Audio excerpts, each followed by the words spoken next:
नमस्कार, मेरा नाम आंचल है और इस वक्त आप देख रहे हैं राजस्थान तक। आज के सियासी सफर की कहानी में हम बात करेंगे एक ऐसे नेता की जो युवाओं के दिलों की धड़कन है, जिसे किसानों का मसीहा कहा जाता है, जिसका धरने प्रदर्शन से पुराना नाता रहा है, जो नागौर से वर्तमान में सांसद है। जी हाँ, हम बात कर रहे हैं हनुमान बेनीवाल की। और सच में हनुमान बेनीवाल का सियासी सफर वाकई बेहद दिलचस्प है। बहुत सारे हमारे दर्शकों ने ये रिक्वेस्ट की थी हमसे कि हनुमान बेनीवाल के सियासी सफर पे बात करें, तो आज हम उन्हीं के सियासी सफर पर बात करेंगे। इसके लिए हम और भी बातें करेंगे, लेकिन उससे पहले देखिए ये रिपोर्ट। 1996 में राजस्थान के छोटे से गांव देवडूंगरी से सूचना का अधिकार आंदोलन शुरू हुआ।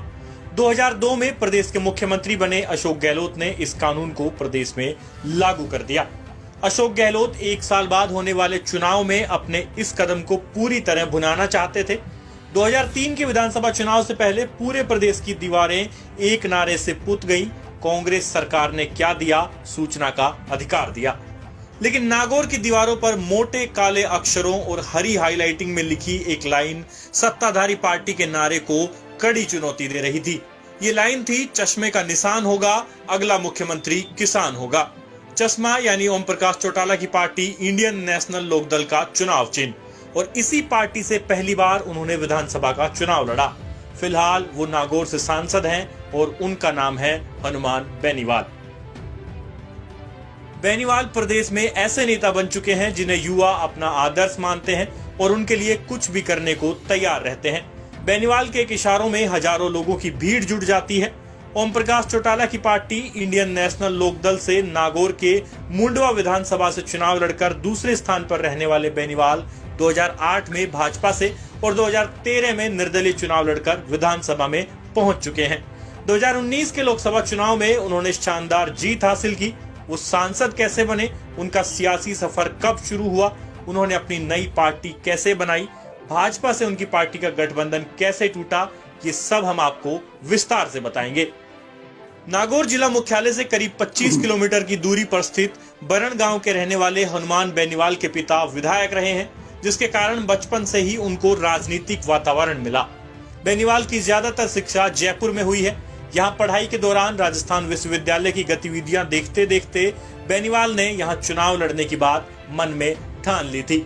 1995 में उन्हें राजस्थान कॉलेज में प्रेसिडेंट पद पर चुन लिया गया, जिसके बाद उन्होंने पीछे मुड़कर नहीं देखा। 1996 में यूनिवर्सिटी लॉ कॉलेज में और 1997 में राजस्थान यूनिवर्सिटी के छात्र संघ अध्यक्ष के चुनाव में उन्होंने जीत का परचम लहराया। इस दौरान बेनीवाल के धरने और प्रदर्शनों के माध्यम से प्रदेश में खासा नाम कमाया।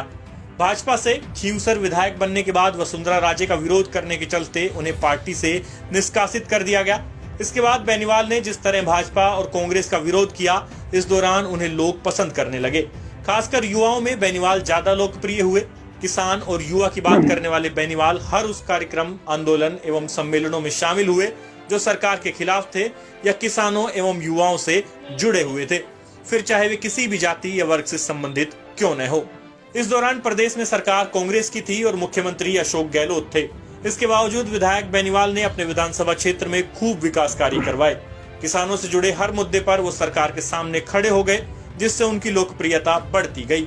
साल 2013 के चुनाव में हनुमान बेनीवाल ने एक बार फिर निर्दलीय के रूप में खींवसर से ताल ठोकी और चुनाव जीतकर विधानसभा पहुंचे। इस दौरान उन्होंने वसुंधरा सरकार पर जमकर हमला बोला।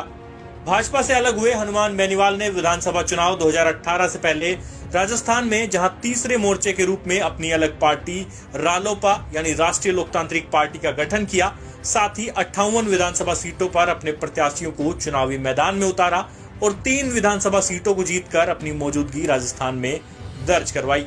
पार्टी के गठन के बाद रालोपा का चुनाव चिन्ह बोतल बना। साल 2018 के विधानसभा चुनाव के परिणाम आने के बाद जाट बेल्ट में भाजपा कमजोर साबित हुई। कई जगह विधायक हनुमान बेनीवाल की राष्ट्रीय लोकतांत्रिक पार्टी यानी रालोपा ने भाजपा को चुनाव हराने का काम किया। भाजपा 2019 के लोकसभा चुनाव में ऐसा कोई रिस्क नहीं लेना चाहती थी। यही वजह थी कि जाट बाहुल्य 4 लोकसभा सीट पर कमजोर दिख रही भाजपा को रालोपा से गठबंधन कर एक सीट छोड़ना फायदे का सौदा नजर आया। इसके बाद भाजपा ने हनुमान बेनीवाल से गठबंधन का हाथ बढ़ाया। जानकारी के मुताबिक 2019 के आम चुनाव से पहले भाजपा ने करीब एक माह पहले हनुमान बेनीवाल से संपर्क किया। भाजपा के राष्ट्रीय अध्यक्ष अमित शाह रालोपा का भाजपा में विलय चाहते थे।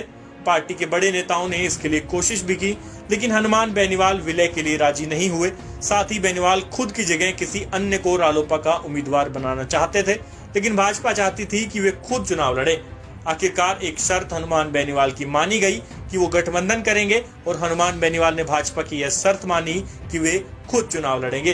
बेनीवाल ने पूरे जोर शोर से चुनाव लड़ा। 23 मई 2019 को लोकसभा चुनाव के परिणाम आए।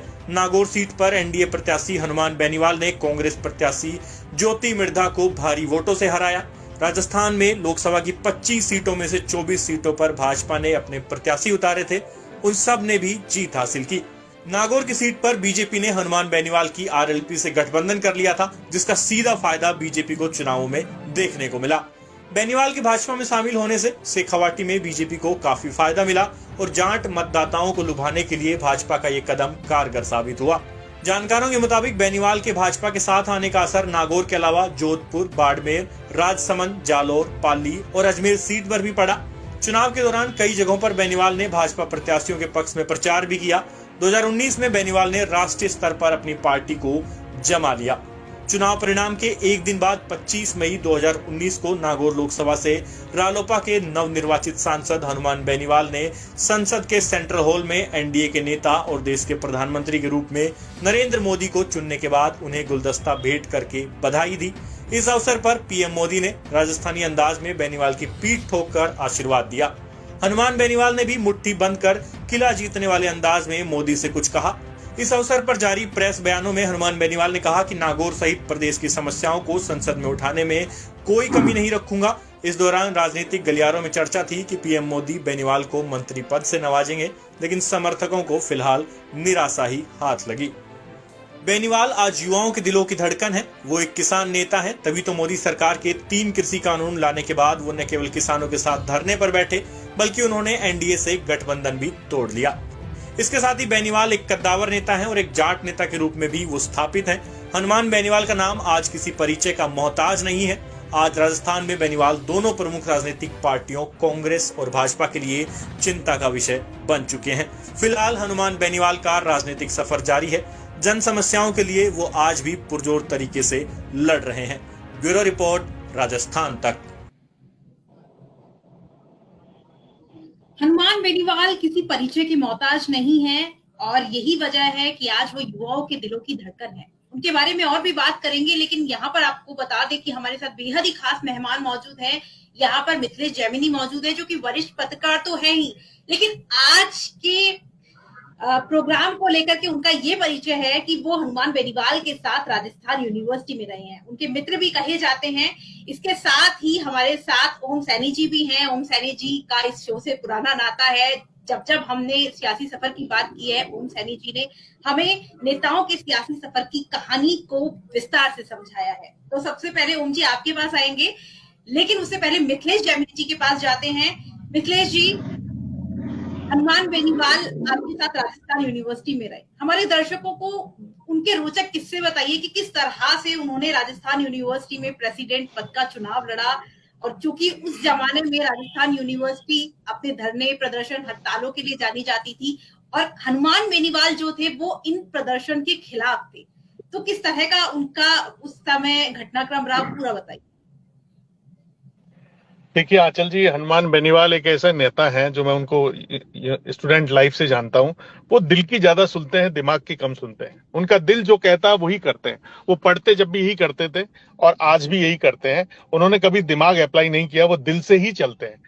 जब राजस्थान यूनिवर्सिटी में चुनाव हो रहे थे और चुनाव के दौरान भी मैं उनके साथ ही था, और एक बार वाइस चांसलर आईएएस लगा दिया और उनकी बात नहीं सुन रहे थे, तो वो उनके खिलाफ लड़ने पहुंच गए।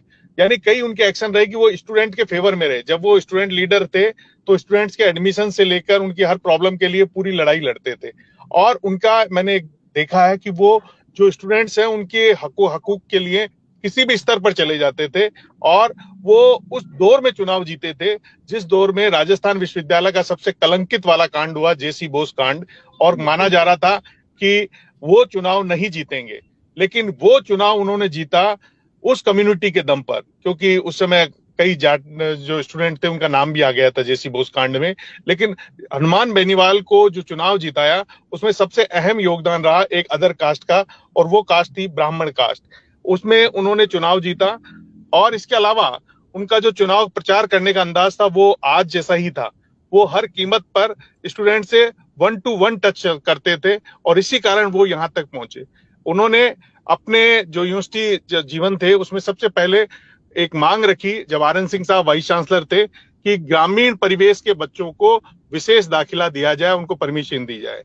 और वो जिद के कितने पक्के थे कि जब वो राजस्थान यूनिवर्सिटी के प्रेसिडेंट बन गए तो छात्र संघ कार्यालय का उद्घाटन उनके उस समय राजस्थान के मुख्यमंत्री भैरव सिंह शेखावत जी थे।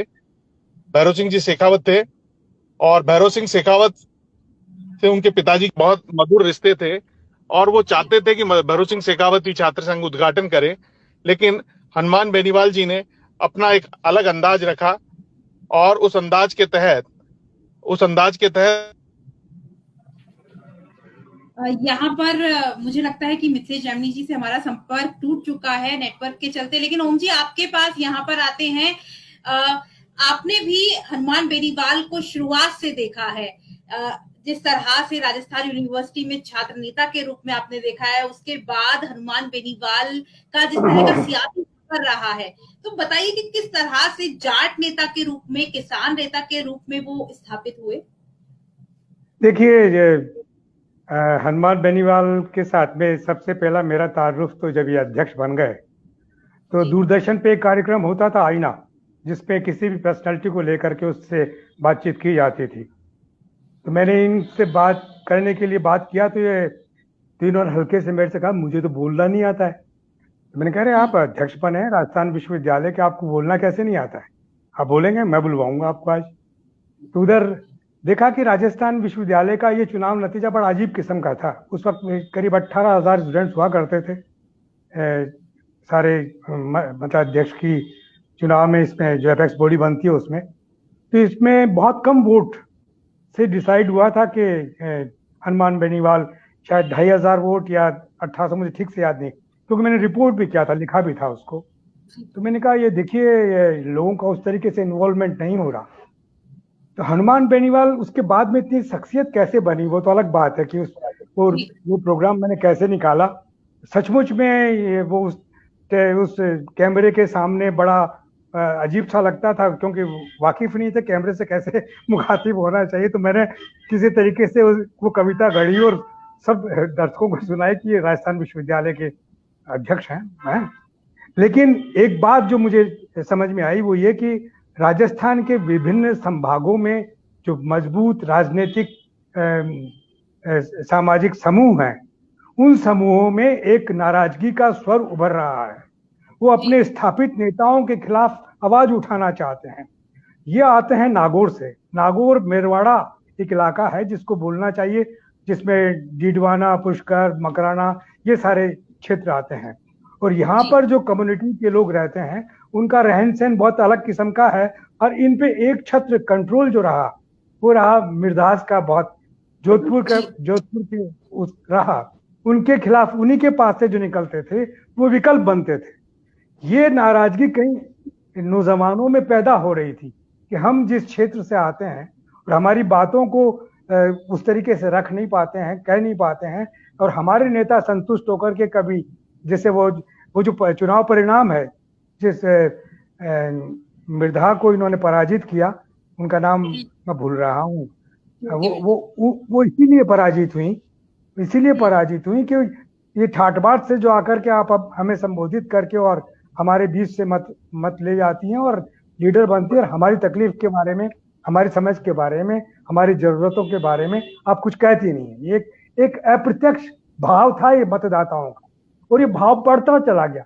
ये इतना बढ़ा है कि जोधपुर में आज परशुराम जी मदेरणा की डॉटर दिव्या को ये संकट पैदा होने लगा कि हनुमान बेनीवाल के जोधपुर में काबिज ना हो जाए। तो जो अभी पिछले दिनों में, पिछले साल भर के अंदर जो टेंशन्स नजर आए वो ऐसे ही नजर आए, क्योंकि दिव्या के पास में वोकैबुलरी है, उसका प्रेजेंटेशन बड़ा लाजवाब है, लेकिन उसके पास में वैसी रीच नहीं है जैसी हनुमान बेनीवाल के पास में रीच है। वो एक लोक शैली की स्टाइल से लोगों के बीच में जाते हैं, अपनी बात कहते हैं और उनका विश्वास हासिल करते हैं।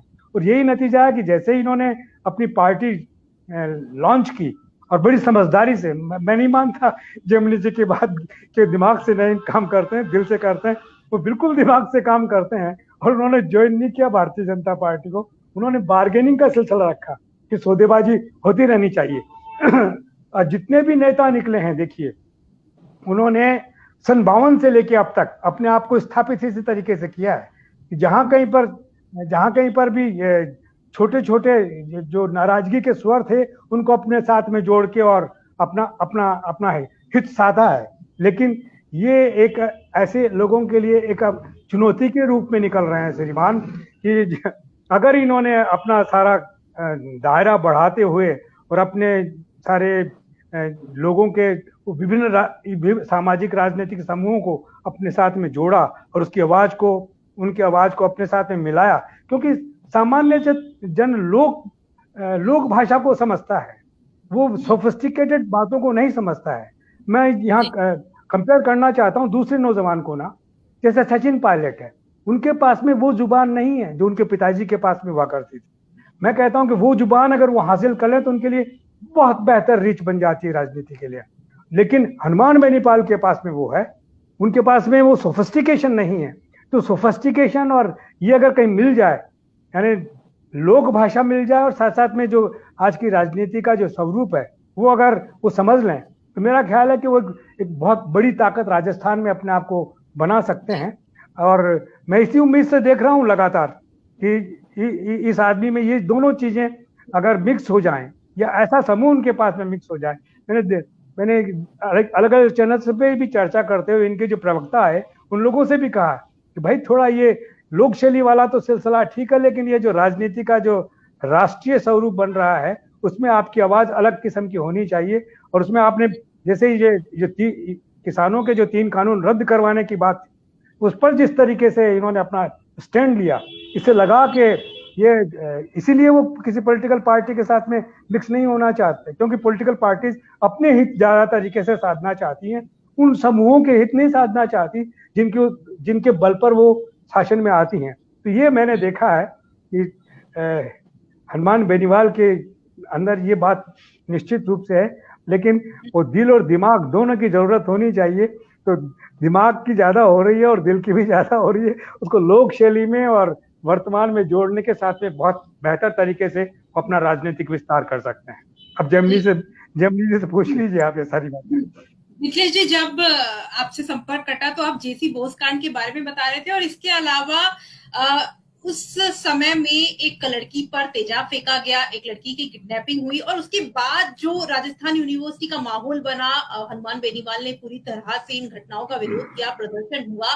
तो उन घटनाओं के बारे में बताइए, और इस बीच में हनुमान बेनीवाल किस तरह से एक अच्छे नेता के रूप में उभरे, वो भी बताइए।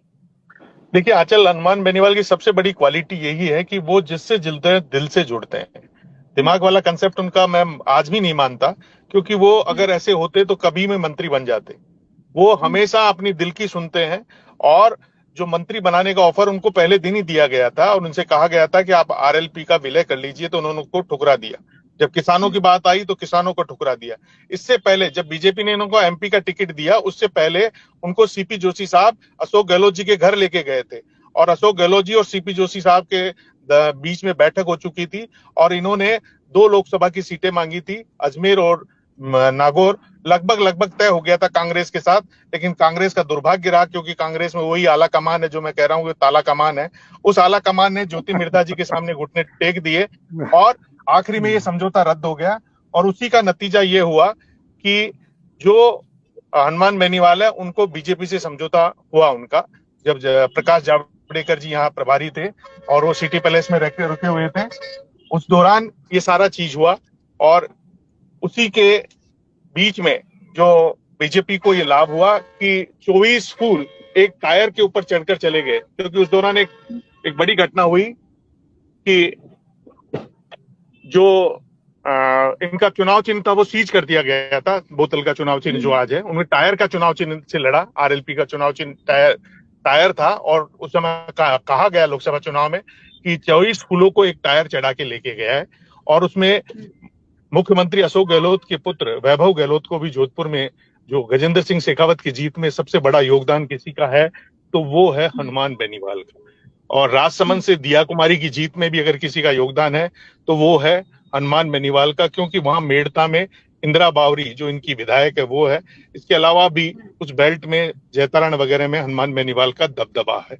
ओशिया में जो अभी सर बात कर रहे थे दिव्या मदेरणा जी का, जो पंचायती राज के चुनाव हुए तो ओशिया में आरएलपी ने वह प्रत्याशी उतारे और दिव्या मदेरणा जी को मात खानी पड़ी। और उस समय दिव्या मदेरणा जी ने एक बयान दिया कि इस बोतल को कुएं में डाल दो, तो उन्होंने फिर हनुमान बेनीवाल जो बोलने में बहुत तेज है, उन्होंने सीधा कहा कि कोई भंवरी थोड़ी जिसको बोतल को कुएं में डाल दोगे।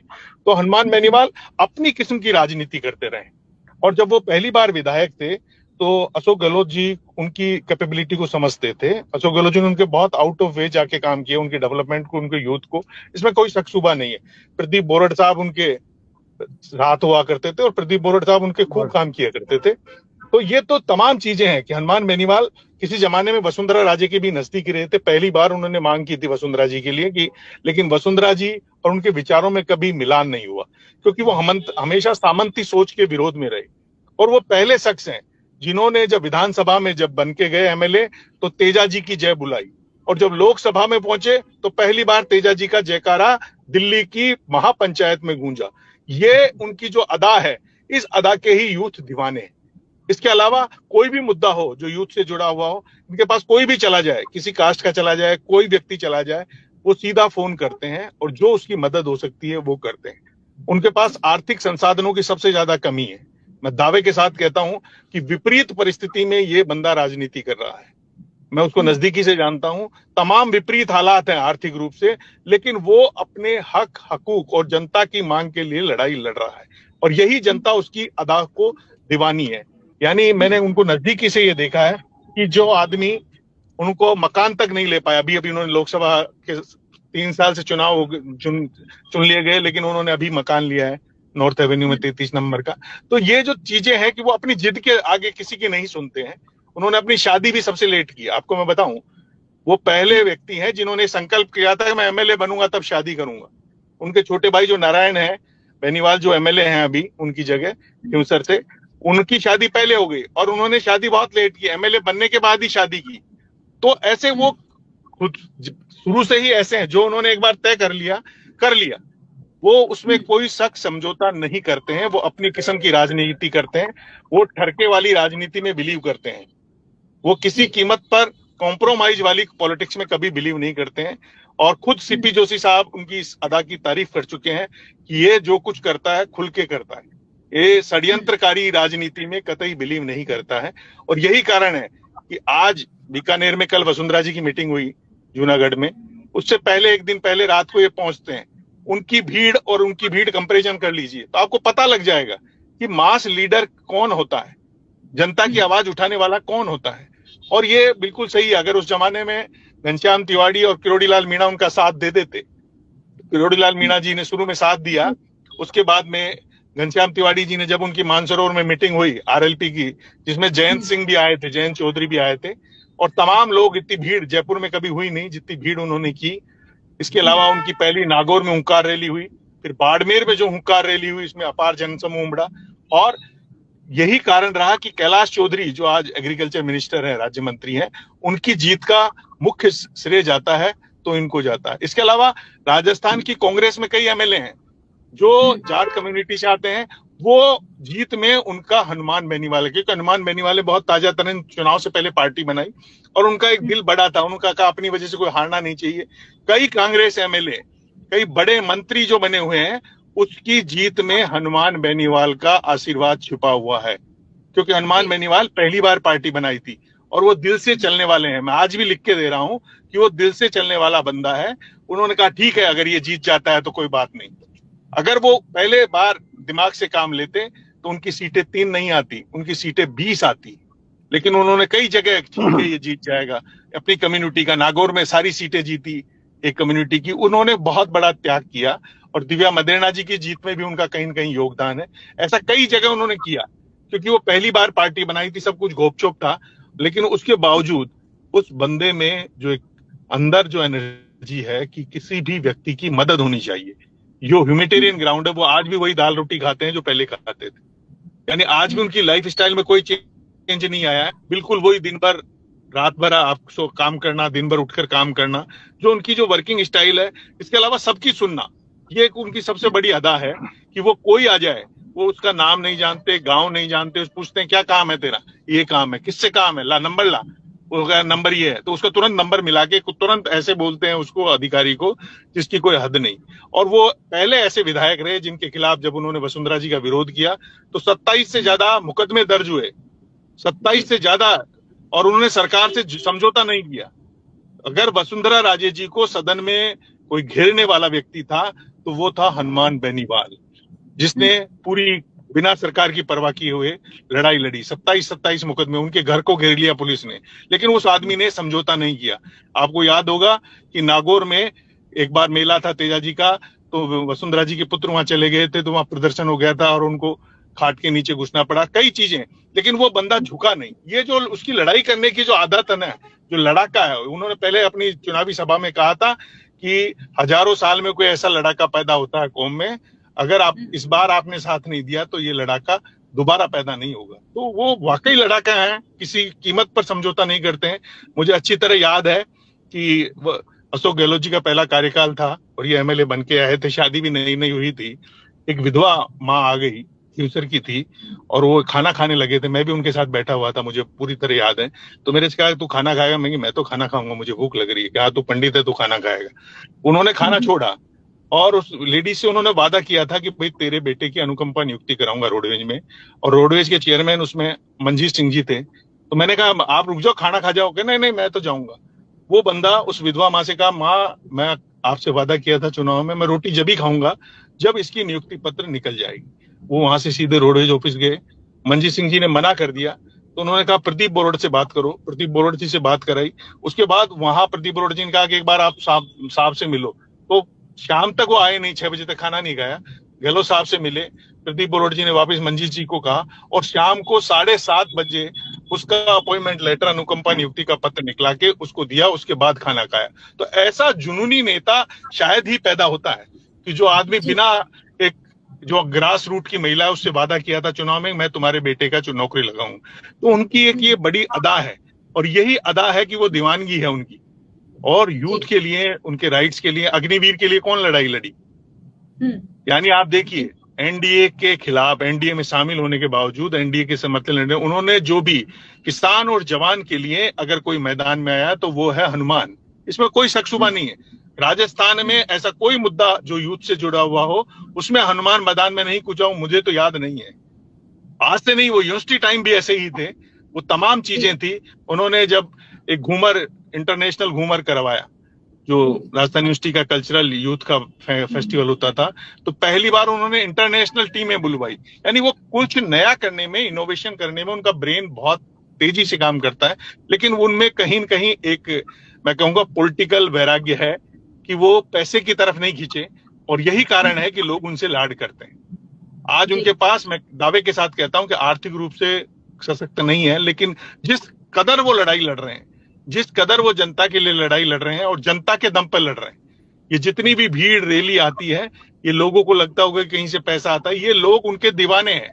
यूथ खुद ईसब गोल के, मैंने खुद ने देखा हुआ है कि ईसब गोल का कट्टा बाजार में बेच के और गाड़ी लेके उनके साथ निकल पड़ते हैं।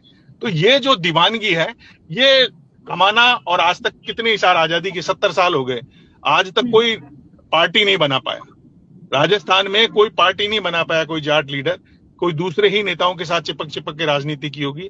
ये पहला मर्द का बंदा मानता हूं जिसने ताल ठोक कर बीजेपी और कांग्रेस को जमीन दिखाकर, जो मुख्यमंत्री रहे उन पर हमले बोल कर, और विधानसभा में तमाम चीजें, राजकुमार शर्मा और उनके केस चल रहा था यूनिवर्सिटी टाइम का, तब उनको विधानसभा में आपस में लड़ लियो। यानी वो सच के लिए अपनी दोस्ती को भी छोड़ देते थे, और आज भी छोड़ देते हैं। वो सच की लड़ाई लड़ने वाला नेता है, वो तेजाजी के भक्त हैं। आप देखिए, इतनी रैलियां हो गई, उनके कोई गाड़ी का एक्सीडेंट नहीं हुआ। उनकी गाड़ी में हमेशा तेजाजी के गायन चलता रहता है। वो उनकी एक शुरू से है, जब यूनिवर्सिटी प्रेसिडेंट थे तब से उनके ऊपर ये तेजाजी की कोई मैं मेहर मानता हूं कि उनकी गाड़ी हमेशा तेजाजी के भक्त। उनके ऊपर झोटवाड़ा में हमला हो गया, तमाम चीजें हुई जब आनंद पाल वाला मामला चल रहा था, लेकिन वो सुरक्षित निकल गए।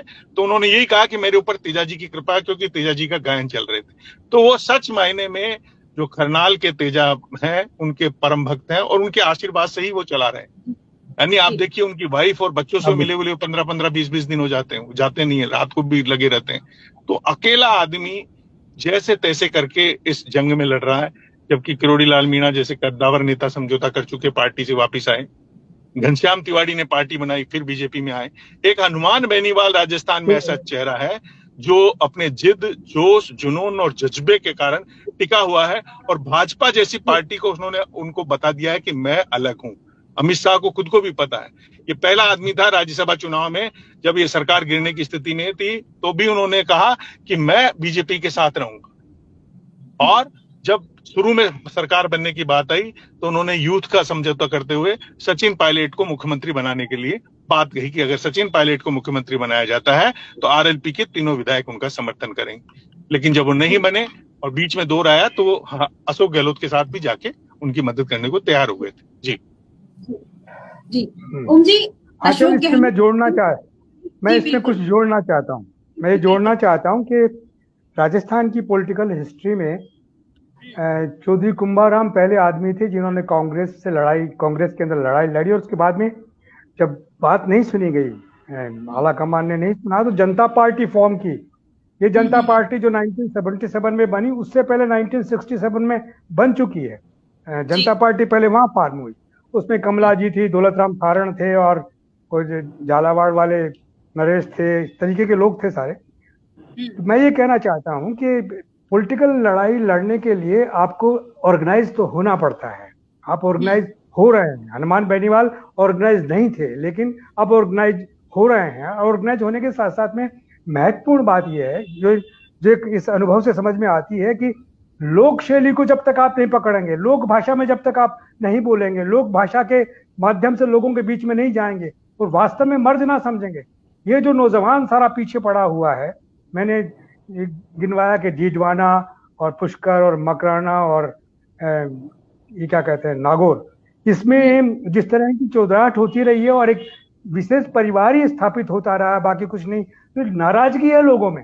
ये परिवारों का जो बिल्कुल एक सामंती एटीट्यूड हो गया, उससे निकाल करके सामान्य जन की ओर ले जाने वाला काम चूंकि हनुमान बेनीवाल ने किया, लेकिन हनुमान बेनीवाल वक्त के साथ साथ में समझ रहे हैं कि ऑर्गेनाइज किए बगैर चीजें चलती नहीं हैं। और अब उनके साथ में ऐसे लोग भी जुड़ने लगे हैं जो बौद्धिक रूप से मजबूत है और राजनीति के शास्त्रीय स्वरूप को समझते हैं। क्योंकि सिर्फ तेजाजी तो एक सिंबल है आपका। लोक भाषा में लोक देवताओं को जो नहीं मानता है, जो उनकी चर्चा नहीं करता, उसको स्वीकार नहीं किया जा सकता। गांधी ने ही सारे अल्लाह ईश्वर सब की चर्चा की उसके बाद में, लेकिन वो साइंटिफिक एटीट्यूड में थे और उसके लाभ मिल रहे हैं, कांग्रेस को लाभ मिला है उसको ना। उसी तरीके से मुझे लगता यह है कि अगर हनुमान बेनीवाल ने अपने आप को परिवर्तित किया और नौजवानों को जो जोड़ने का सिलसिला किया, तो ये जो सारी स्थापित पॉलिटिकल पार्टीज हैं और स्थापित जो सामंत अलग अलग उसमें बने हुए शूडल्स कहता हूं मैं, वो जो अपनी जाति समूह के बिल्कुल जैसे वो एक ठेकेदार बन गए हैं, वही सब कुछ करेंगे। नौजवानों की जरूरतें और नौजवानों के आज के जमाने में कैसे कुछ मिलना चाहिए, रोजगार कैसे मिलना चाहिए, उनके लिए शासन कैसे सोचे, सरकार कैसे सोचे, सरकार की जिम्मेवारी क्या है, कॉन्स्टिट्यूशनल राइट्स कैसे मिले उनको। या आरक्षणों से किसी चीज का समापन होने वाला नहीं है। आरक्षण कोई इलाज नहीं है, आपके पास में योजना चाहिए। ये सारी बातें अगर वो बोलने लग गए, वो करने लग गए, तो उनका मुझे बड़ा सुखद भविष्य नजर आ रहा है कि अगर उन्होंने आधुनिकता के साथ में अपने को जोड़ा और अपनी लोक शैली को, लोक संपर्क को अगर बनाए रखा, तो ये राजनीति के लिए, राजस्थान में सफल होने के लिए बहुत जरूरी है। तो मुझे लगता है कि शायद कुछ ऐसा होगा जिससे कि हनुमान बेनीवाल जैसे मिथिलेश जी उनके साथ में रहे, उनके दोस्त रहे, तो अपने जो चर्चा का जो सारा सार निकल रहा है उसमें ये महत्वपूर्ण है कि उनको ये बताया जाए कि लोक शैली और लोक जीवन को बरकरार रखें, लेकिन आधुनिकता के जितने क्या कहते हैं आडंबर है, इनको चीरते हुए वास्तविक राजनीति जो जनमानस को भारतीय संविधान की तरफ से राहत दे सके, उस संविधान के जरिए। ये आरक्षण से सब नहीं मिलने वाला, हर एक को आरक्षण के पीछे जा रहे हैं, बेरोजगार है, दांडी यात्रा कर रहे हैं, क्या कर रहे हैं भाई? ये यहीं पर भुगतो ना, नौजवानों के साथ मिलो, जाओ हनुमान बेनीवाल के पास में, उनसे कहो ना कि यार हमारी ये नहीं हो रहा, अब कुछ कीजिए ना, मदद हमारी, तो करेंगे ना वो लोग। तो ये इस तरह का एक मेरा ख्याल है कि राजस्थान की राजनीति में ऐसा नौजवान नेता निकला है जो विभिन्न जाति समूहों के नौजवानों को उन सारे सामंती और सामाजिक जो मालिक बने हुए हैं उनसे छीन करके अपने आप में एक बेहतर पार्टी अपनी बना सकता है। जी मिथिलेश जी, यहाँ पर ये भी जानना चाहेंगे कि 1995 से लेकर के 2008 तक कहते हैं कि अशोक गहलोत के हमेशा कहते हैं कि राजनीति में जब तक रगड़ाई नहीं होती तब तक कोई नेता निखरता नहीं है। तो 1995 से लेकर के 2008 तक का हनुमान बेनीवाल का सफर कैसा रहा, उसके बारे में आप बताइए। देखिए, 1995 और फिर 2008 तक का जो सफर था उनका बहुत कष्टकारी रहा। उन्होंने बहुत संघर्ष किया, उनके पिताजी का देहांत हुआ, कई चीजें देखी उन्होंने, मुकदमे भी उनके ऊपर, एक झूठा मुकदमा भी दर्ज हो गया, तमाम चीजें उनके बात हुई। लेकिन उनका जो असली मकसद था कि मुझे कुछ करके दिखाना है, मुझे जनता के साथ जुड़कर रहना है, उन तमाम चीजों में उनके एक जवान भाई की भी डेथ हुई, उन्होंने तमाम चीजें देखी, जिंदगी का एक बहुत बुरा दौर उन्होंने अपने देखा, लेकिन उस दौर में वो टूटे नहीं। यही उनकी जो असली ताकत है वो ये बताती है कि जिंदगी में सबसे बुरा दौर, जो अशोक गहलोत जी कहते हैं कि रगड़ाई होनी चाहिए, तो उन्होंने अपनी जिंदगी में बहुत गहराई से ये चीजें देखी। उनकी माताजी लंबे टाइम तक सरपंच रही भरण गांव की, उसके बाद उनके ब्रदर जो आज एमएलए हैं वो सरपंच का चुनाव हार गए, वसुंधरा जी ने चारों तरफ से घेर घार के उनको हरवा दिया। तो तमाम परिस्थितियों में वो लड़ते रहे, कभी हार नहीं मानी। उनका मैं मूल मंत्री मानता हूं कि वो आदमी हार नहीं मानता है और लड़ाका पूरा है, वो किसी चीज से कॉम्प्रो करने को तैयार नहीं होता है। यही उनकी एक अदा है, इसी अदा के उनके दीवाने हैं जो लोकसभा अध्यक्ष हैं, जो उनके साथ किसी जमाने में एमएलए थे यहाँ, जो कई बार वो खुद भी कहते हैं, जो माननीय लोकसभा अध्यक्ष साहब हैं, वो बार बार कहते हैं बिड़ला जी कि हनुमान बेनीवाल की यही अदा है। हनुमान बेनीवाल ने राजेंद्र राठौड़ जी के जब एक दारिया कांड हुआ, आपको याद होगा, तो दारिया कांड में वो सुशीला उनकी पत्नी को लेकर दिल्ली तक चले गए, यानी वो जिस लेवल पर लड़े हैं। अभी आप देखिए, नावा में एक मर्डर हुआ तो उप मुख्य सचेतक के ब्रदर उसमें थे, तो उन्होंने जो ही कूच किया तो जयपुर में, वो जयपुर की बॉर्डर पे आए तो खुद कमिश्नर वहां चले गए और तुरंत एक्शन हो गए। तो ये हनुमान बेनीवाल की आवाज है, ये उनके साथ जो गाड़ियों का काफिला है, जो यूथ है, जो सीकर है, ये पूरी बेल्ट है, इसमें बहुत भारी असर है। और इस बार बीकानेर, अब इस बार इन्होंने उनका अलग स्ट्रेटेजी है कि वो कुछ 40 से 50 सीटें उन्होंने आइडेंटिफाई कर रखी है, उन पर ज्यादा फोकस कर रखे हैं। जोधपुर बेल्ट है, इसके अलावा जोधपुर जिले के अलावा बाड़मेर, बीकानेर, जैसलमेर, सीकर, चूरू, ये जो पूरी बेल्ट है इसमें उनका काफी असर है। और हमने देखा था, आप पिछले चुनाव में चोमू में चुनाव लड़े छुट्टन यादव, वो बहुत भारी वोट लेके गए। तो ये कई चीजें हैं। जयपुर में भी अपन देखें तो चोमू में, चाकसू में उनके काफी अच्छे वोट आए। तो उनका जो पॉलिटिकल सिनेरियो है वो धीरे धीरे बढ़ रहा है। ये बताता है कि धीरे धीरे वो अपनी पार्टी को आगे ले जा रहे हैं। उन्होंने, आप ये देखिए, जहां से वल्लभगढ़ में बीजेपी को पीछे छोड़ दिया और सेकंड बन गए। और कहीं न कहीं अगर हम जितने भी उपचुनाव हुए जिनमें मनोज मेघवाल जीते हैं, वहां का देख लीजिए, या गायत्री देवी जीती है सहाड़ा से भीलवाड़ा में, उसको देख लीजिए, वहां उनके कैंडिडेट्स ने बहुत स्ट्रॉन्ग फाइट दी, जो ये बताती है कि लोगों का परसेप्शन चेंज हो रहा है। एक मजबूत तीसरे विकल्प की तलाश में राजस्थान की जनमानस है, और ये तीसरा विकल्प अगर हनुमान बेनीवाल बनता है तो निश्चित रूप से ये राजस्थान का फ्यूचर ब्राइट होगा। क्योंकि हनुमान बेनीवाल खुद यूनिवर्सिटी प्रेसिडेंट रहे हैं, वो यूथ की प्रॉब्लम्स को समझते हैं, उन्होंने खुद ने लॉ किया हुआ है, वो तमाम चीजें समझते हैं। यानी आप देखिए, जब उनके साथ इतने मुकदमे हुए तो जोधपुर हाईकोर्ट में उन्होंने खुद ने पैरवी की और खुद ने सारे जो अपने मुकदमे थे इनको कैश करा के आए कि मैंने तो जन सामान्य के लिए लड़ाई लड़ी है, ये सारे मुकदमे राजनीति से प्रभावित है, और जोधपुर हाईकोर्ट में खुद ने पैरवी करके उसको क्वेश करके आए। तो वो लीगली बहुत साउंड है, वो लीगली सब चीजों को समझते हैं, वही उनका एक मेजर जान है उनकी। और इसके अलावा इनके जितने भी ब्यूरोक्रेट्स हैं उनको समझते हैं। उन्होंने पहला ऐसा एमपी है जिसने डीजी और सीएस को वहां बुलवाया जब उनको बाड़मेर में हमला हो गया, वो और कैलाश चौधरी जा रहे थे, हरीश चौधरी के समर्थकों ने उन पर हमला कर दिया, तो उन्होंने प्रिविलेज कमेटी में वहां उठाया। और आप देखिए, पहली बार चीफ सेक्रेटरी और डीजीपी को वहां बैठना पड़ा दिल्ली में, 1-1 घंटे वेट करवाया।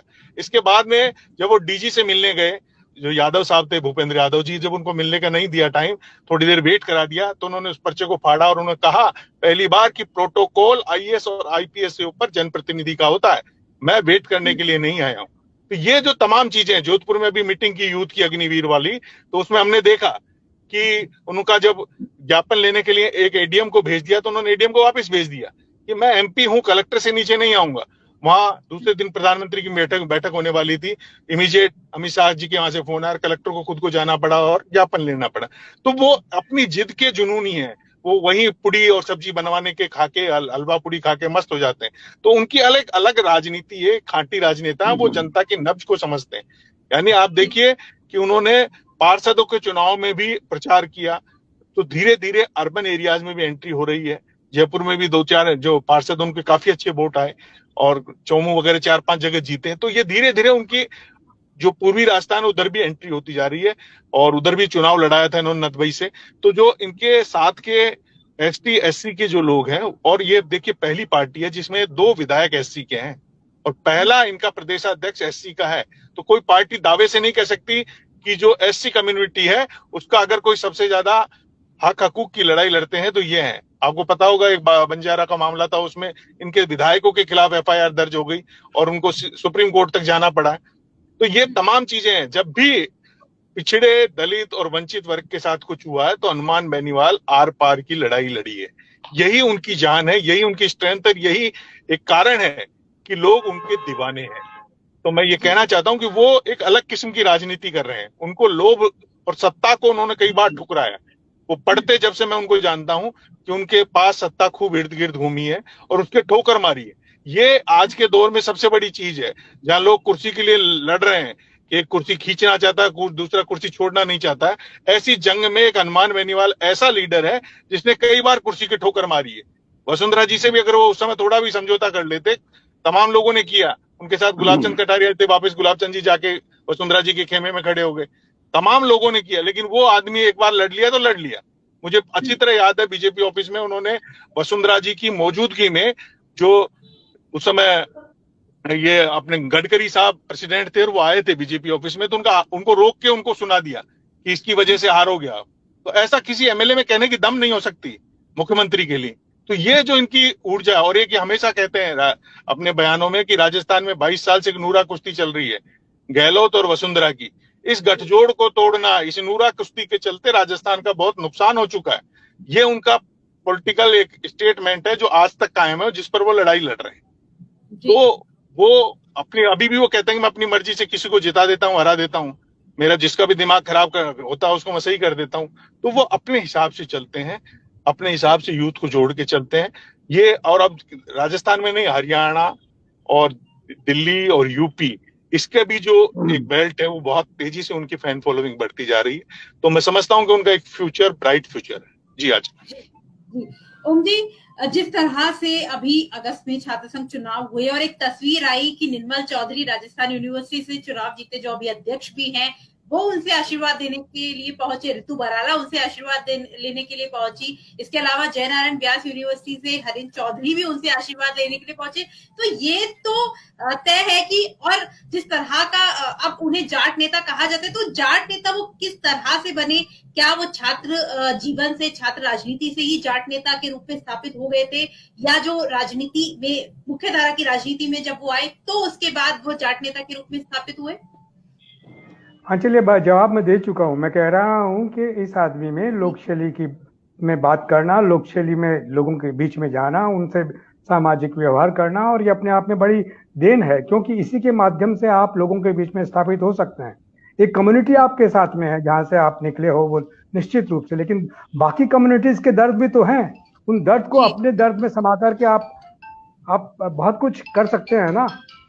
वो जो सिलसिला है, उसको अगर जब तक आप नहीं समझेंगे, जब तक जानेंगे नहीं, तब तक बात बनेगी नहीं। ये ऐसा कुछ नहीं है।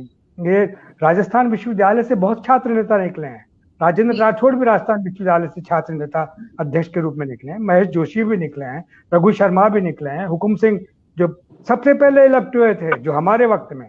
मैं भी यहाँ का मैं राजस्थान कॉलेज का प्रेसिडेंट रहा, मैंने ज्ञान सिंह को पराजित करके और यूनिवर्सिटी का एड ऑफ प्रेसिडेंट रहा। वो होता है, लेकिन राजनीति में, लेकिन हम में ये लोकशैली वाला सिलसिला नहीं है, ये इनके पास में है। ये पहला एक आदमी है जिसमें लगा कि लोकशैली में जो अब लोक व्यवहारों में बहुत माहिर है और बड़े सलीके से अंदर तक घुस सकता है, हर बात कह सकता है और लोगों को समेट सकता है और विभिन्न जमातों को समेट सकता है। सिर्फ सर मैं कोई डिबेट में हूँ, आ रहा हूँ। आपने जी जी जी ओम जी, अपनी कमेटी को नहीं देखिए, जैसे मिथिलेश जी ने बताया कि जो एमएलए हैं 3 वो कौन है, पार्टी का प्रेसिडेंट कौन है, तो ये सब चीजें स्थापित करती हैं कि जाने अनजाने में ये उस रास्ते पे जा रहे हैं जिसकी सलाह मैं दे रहा हूं।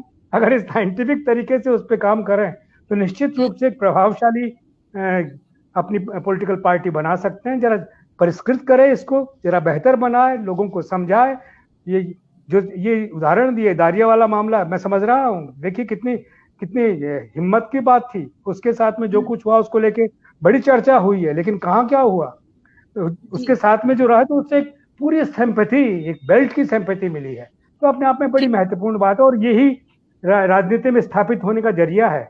और जरिया आप अपने लेवल पे बना सकते हैं या नहीं बना सकते हैं। राजनीति में जैसे ही आपके पास में जनबल आता है तो धनबल दौड़ के आएगा, कोई दिक्कत ही नहीं है, स्वतः ही लोग आपके साथ मदद करने के लिए आने लगेंगे। तो वो वक्त लगेगा, लेकिन मैं कह सकता हूं कि एक बेहतर राजनेता के रूप में ये अपने आप को स्थापित कर सकते हैं। बड़ी नंगी जुबान में बात करने की इनकी आदत है, जो बड़ी रुचिकर लगती है लोगों को। जो परेशान आदमी नंगी जुबान सुनना चाहता है, वो शिष्ट जुबान में अपनी बात न समझा सकता है न समझ सकता है, नंगी जुबान में समझता है।